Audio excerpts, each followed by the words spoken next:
سوال تھا کہ جنت میں کس مذہب کے لوگ داخل کیے جائیں گے، یہودی، عیسائی یا پھر مسلمان؟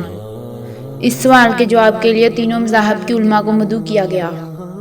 مسلمانوں کی طرف سے بڑے عالم امام محمد عبدہ اور عیسائیوں کی طرف سے ایک بڑے پادری اور یہودیوں کی طرف سے ایک بڑے ربی کو بلا کر ان کے سامنے یہی سوال رکھا گیا: جنت میں کون جائے گا، یہودی، عیسائی یا پھر مسلمان؟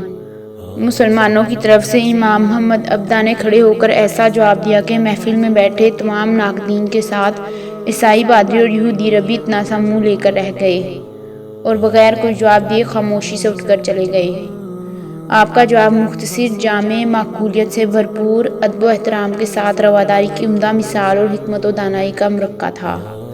ان کے جواب نے سارے مسلمانوں کے ہونٹوں پر مسکراہٹ بکھیر دی اور یہ باب ہمیشہ کے لیے بند ہو گیا۔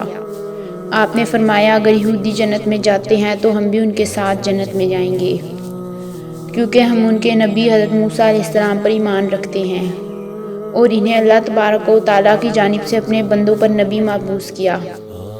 اگر عیسائی جنت میں گئے تو ہم بھی ان کے ساتھ ہی جنت میں جائیں گے، کیونکہ ہم حضرت عیسیٰ علیہ السلام پر بھی ایمان رکھتے ہیں۔ اللہ تعالیٰ نے انہیں اپنی مخلوق کی رہبری اور ہدایت کے لیے نبی مبعوث کیا۔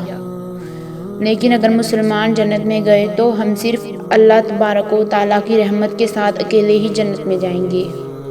ہمارے ساتھ کوئی یہودی اور عیسائی نہیں جائے گا، کیونکہ انہوں نے ہمارے نبی اکرم حضرت محمد صلی اللہ علیہ وآلہ وسلم کو نہیں مانا اور نہ ہی ان پر ایمان لائے ہیں۔ اگر ہماری ویڈیو پسند آئے تو اسے لائک اور شیئر کریں اور ہمارے چینل کو سبسکرائب کرنا مت بھولیں۔ شکریہ۔